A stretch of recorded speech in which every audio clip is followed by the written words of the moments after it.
Dans cette capsule, nous aborderons le sujet des adaptations requises au protocole REA1 en contexte de maladies respiratoires infectieuses, MRSI. La MRSI regroupe des maladies telles que la COVID-19, l'Ebola et certaines souches d'influenza. Elles font l'objet d'une surveillance particulière par le gouvernement du Québec dans l'intérêt de la santé publique. Les adaptations qui doivent être intégrées au protocole REA1 en contexte MRSI rencontrent les exigences des recommandations de l'ILCOR et de l'AHA. Notez également que celles-ci respectent les recommandations du Comité sur les infections nosocomiales du Québec. L'objectif de ces adaptations est de limiter les risques de contamination des paramédics en maximisant les chances de retour en circulation spontanée du patient en ACR. Ces intégrations sont faites à même le protocole usuel sous forme d'encarts placés en fin de protocole. Les généralités et les interventions à adapter y sont abordées. En l'absence de précision spécifique MRSI, le reste du protocole s'applique normalement. Nous y reviendrons dans quelques instants. Donc, le critère d'inclusion est inchangé, soit arrêt cardio-respiratoire d'origine médicale chez le patient adulte. Voyons d'abord les généralités de l'approche MRSI. Il faut revêtir les EPI appropriés au début de l'intervention. En situation d'ACR, il faut porter 2 paires de gants. Le TAP doit éviter d'approcher son visage des voies respiratoires du patient lors de la prise de pouls carotidien. Il ne faut pas utiliser le masque de poche. Il faut toujours couvrir le visage du patient lors des compressions thoraciques. Il faut toujours aviser le centre hospitalier si nous sommes en présence d'une MRSI suspectée ou confirmée. Il est également essentiel de respecter les directives de l'établissement. Voyons maintenant les interventions du protocole REA1 qui devront être adaptées en contexte de MRSI. Il faut installer un masque à haute concentration au patient à l'arrivée au chevet, puis débuter les compressions thoraciques sans ventilation. Il faut installer les électrodes de défibrillation et procéder à la première analyse dans les plus brefs délais. Il faut préparer le combitube avec précaution MRSI conformément à TEC 6. En plus des étapes habituelles, il faudra installer un VPO sur le tube blanc et un filtre HEPA sur le tube bleu. HEPA, H-E-P-A, signifie haute efficacité pour les particules aériennes. À titre d'exemple, les filtres stérivants sont des filtres HEPA. Ce montage diminuera les risques de contamination lors de l'intubation et pendant les manœuvres de réanimation. Pendant la préparation du combitube, un autre intervenant poursuivra 2 minutes de compression thoracique en continu sans ventilation. Tel que mentionné, un masque haute concentration aura été appliqué au visage du patient au préalable. Selon le protocole habituel, l'intubation se fera suite à une analyse. Toutefois, en contexte MRSI, TEC 6 impose de cesser les compressions thoraciques pendant l'intubation. Dans quelques instants, lors du visionnement de la séquence, nous verrons que le TAP1 s'occupera de gonfler les ballonnets du combitube pendant que le TAP2 retirera sa deuxième paire de gants. Ainsi, le risque de contamination sera diminué et les compressions thoraciques seront reprises plus tôt. Le duty cycle s'en trouvera augmenté. Voyons maintenant la séquence d'intervention de REA1 incluant les particularités MRSI. Le MDSA doit être activé dès que l'ACR est suspecté et les TAP doivent revêtir les EPI appropriés en prenant soin de mettre 2 paires de gants. Dès son arrivée, le TAP1 confirme l'ACR avec une prise de pouls carotidien. Il ne doit pas approcher son visage des voies respiratoires du patient. De son côté, le TAP2 installe les électrodes de défibrillation. Dès l'ACR confirmé, le TAP1 installe un masque haute concentration au visage du patient. Il branche la tubulure à la bonbonne et fixe le débitmètre à 10 litres par minute. Dès le masque en place, le TAP1 débute les compressions thoraciques sans ventilation. L'utilisation du masque de poche est proscrite. Dès que les électrodes sont en place, il faut procéder à l'analyse. Si conseillé, le choc doit être administré sans tarder. Après avoir installé les électrodes, le TAP2 doit maintenant préparer le matériel nécessaire à la ventilation et à l'intubation. Avant d'administrer un choc, éloignez le masque d'oxygène à une distance sécuritaire des électrodes. Dès le choc administré, remettre le masque haute concentration en place et effectuer 200 compressions thoraciques. Avant de préparer le combitube, le TAP2 branche la tubulure Filterline au MDSA et met en marche le TCO2. Le montage de l'appareil ventilatoire se fait selon la méthode habituelle. Le TCO2 sera fixé directement sur l'embout du ballon ventilatoire.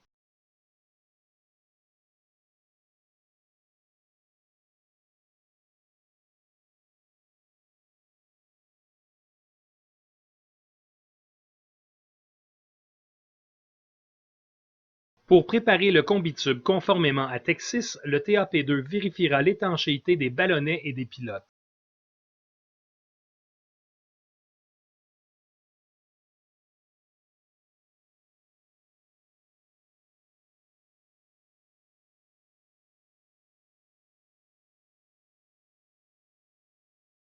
En plus des étapes habituelles, le TAP2 installera un VPO sur le tube blanc du combitube et un filtre EPA sur le bleu.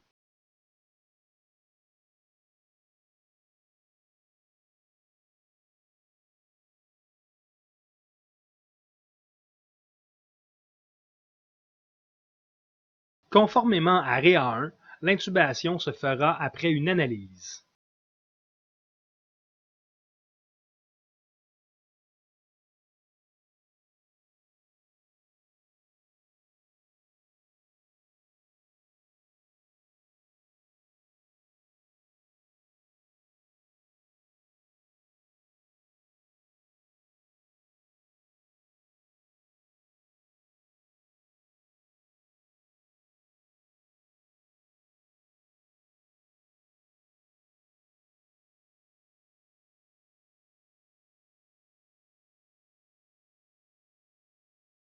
En prévision d'un choc et de l'intubation, le masque haute concentration sera retiré.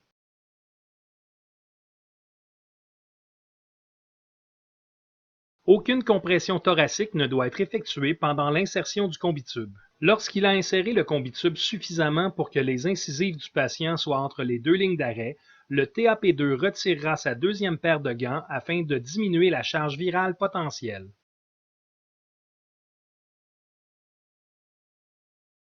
Le TAP1 gonflera le ballonnet proximal puis le distal avant de reprendre les compressions thoraciques. Lors du retrait, l'extérieur des gants ne doit pas entrer en contact avec l'intérieur ni la première paire. Le TAP2 ferme ensuite le circuit de ventilation et valide le positionnement du tube avec un maximum de 6 ventilations sur le conduit bleu.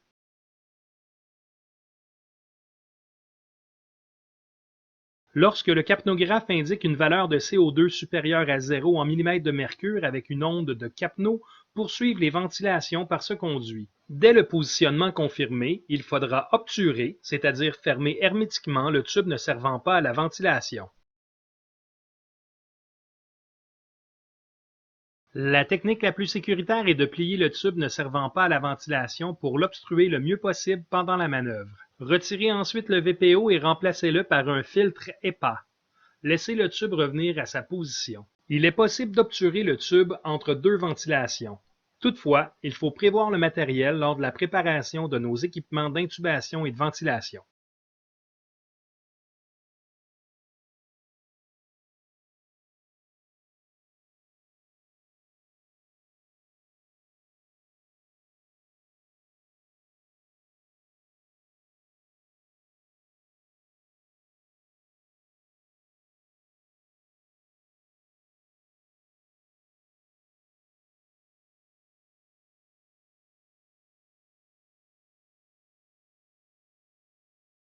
Suite à l'intubation ou à une tentative d'intubation, puisque les compressions thoraciques n'ont pu être débutées immédiatement après l'analyse, ne retardez pas l'analyse subséquente pour compléter 200 compressions. Lorsque le MDSA indique la fin de l'intervalle, lancez l'analyse. Une fois l'intervalle terminé, il faut lancer l'analyse et changer de masseur. Le MDSA doit être positionné pour que les deux coéquipiers puissent voir l'écran et que le travail d'équipe et les transitions soient optimales. La suite du protocole est inchangée. Il faut compléter 5 analyses sur les lieux et changer de masseur à chacune d'elles après l'intubation. Suite à la 5e et dernière analyse, si conseillé, administrez le choc, changez de masseur et faites 200 compressions asynchrones.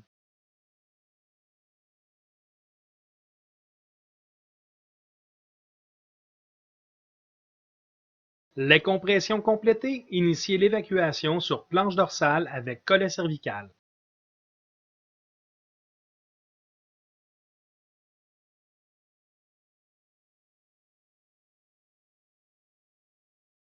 Voyons maintenant comment intégrer TEC15 au protocole REA 1 avec les particularités MRSI lorsque les tentatives d'intubation échouent. Il faut intuber suite à une analyse. Une tentative doit durer maximum 30 secondes. Suite à l'échec de la première tentative, le masque haute concentration sera remis en place. Le TAP2 préparera le matériel pour le circuit de ventilation en cas d'échec de la deuxième tentative d'intubation. Il lui faut prévoir une tubulure crénelée et insérer un filtre EPA sur l'embout du masque à membrane souple. Ensuite, il mesurera une canule oropharyngée selon la méthode habituelle.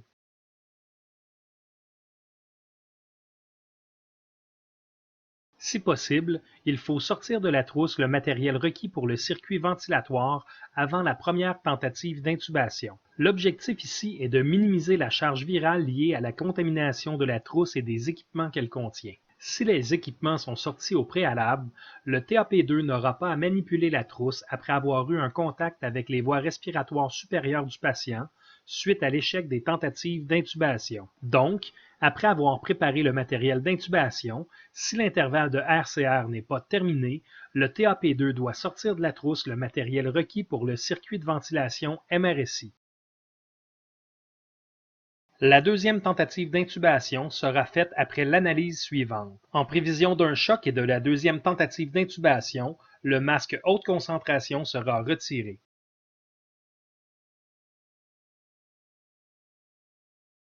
Aucune compression thoracique ne doit être effectuée pendant l'insertion du combitube. La deuxième tentative sera faite par le même TAP pour limiter la contamination. En contexte MRSI, le protocole REA1 prévoit un maximum de 2 tentatives d'intubation. Suite à l'échec de la technique, le TAP2, qui a procédé aux 2 tentatives d'intubation, installera une canule oropharyngée. Ensuite, il retirera sa deuxième paire de gants pour diminuer la charge virale potentielle. Le TAP1 retirera le capnographe du ballon masque pour le remplacer par la tubulure crénelée. Suite au retrait de ces gants, le TAP2 scellera le masque au visage du patient avec la technique du WCE ou celle du TE, telle que démontrée à l'écran. Avec la technique du WCE, les paumes, les index et les pouces, qui forment les C, seront utilisés pour faire le scellé et les autres doigts, qui forment les E, permettront de tenir le masque et de dégager les voies respiratoires. La technique TE réfère à l'éminence ténor. Il s'agit de la saillie musculaire arrondie sous le pouce. C'est cette saillie et les pouces placés de chaque côté du masque qui permettront le scellé. Dans cette technique également, les autres doigts disponibles permettront de tenir le masque et de dégager les voies respiratoires. Le TAP1 raccordera la tubulure crénelée au filtre EPA du masque pour compléter le circuit de ventilation avec précaution MRSI. Les compressions thoraciques seront reprises pour compléter l'intervalle de RCR uniquement lorsque le visage du patient sera couvert par le masque. La RCR 32 doit être utilisée, la RCR asynchrone étant exclusive aux patients intubés. Si possible, il faut tenir le masque en place en tout temps et ce, même pendant les expirations. Il faut éviter toute pression de ventilation excessive. Limiter le volume de la ventilation à la levée du thorax.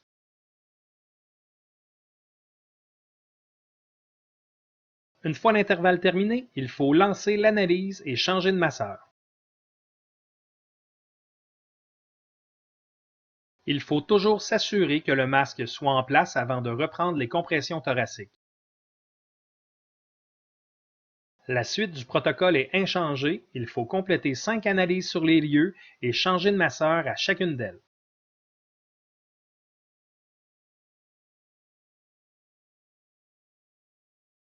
2 minutes après la 5e analyse, installez les courroies élastiques afin de maintenir le masque au visage du patient. Le TAP2 peut s'acquitter seul de cette tâche pendant que le TAP1 fait des compressions.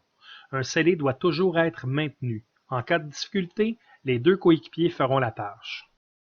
L'objectif est de contrôler les risques de contamination du TAP1 pendant qu'il effectue seul la RCR 32 et que son partenaire prépare l'évacuation. Il est essentiel de savoir que les courroies ne remplacent pas le scellé avec la technique du CE lors des ventilations. Donc, bien que les courroies soient en place, pour ventiler, le TAP devra se déplacer à la tête du patient pour bien dégager les voies respiratoires et assurer un scellé efficace du masque avec un CE. Tech 15, dans un contexte de réanimation, suggère d'autres alternatives de ventilation avec précaution MRSI. S'il a été impossible d'installer les courroies élastiques ou encore pour effectuer de la RCR à un intervenant chez le patient non intubé avec une autre méthode, différentes options sont possibles. Il est possible de faire de la RCR avec ventilation en appliquant un masque haute concentration ou de procédure au visage du patient pendant les compressions. Il faudra le déplacer à chaque fois pour ventiler le patient avec le circuit de ventilation. Il est également possible de faire de la RCR sans ventilation. Dans ce cas, il faut mettre un masque haute concentration au visage du patient et faire des compressions thoraciques en continu. Il faut se rappeler que la RCR de haute qualité implique des ventilations. La réalité de certaines interventions peut amener les TAP à faire d'autres choix. Toutefois, la qualité optimale des soins doit être la variable prédominante dans la prise de leurs décisions. Pour conclure, l'essence du protocole REA1 est préservée dans sa version incluant les particularités MRSI. Avec une compréhension globale sur les risques de contamination et en vous appropriant ce protocole, vous constaterez que ces adaptations reposent sur des principes simples et logiques. L'ensemble des protocoles spécifiques ou incluant des particularités MRSI vous ont été transmis. N'hésitez pas à les consulter et à questionner les personnes ressources au besoin.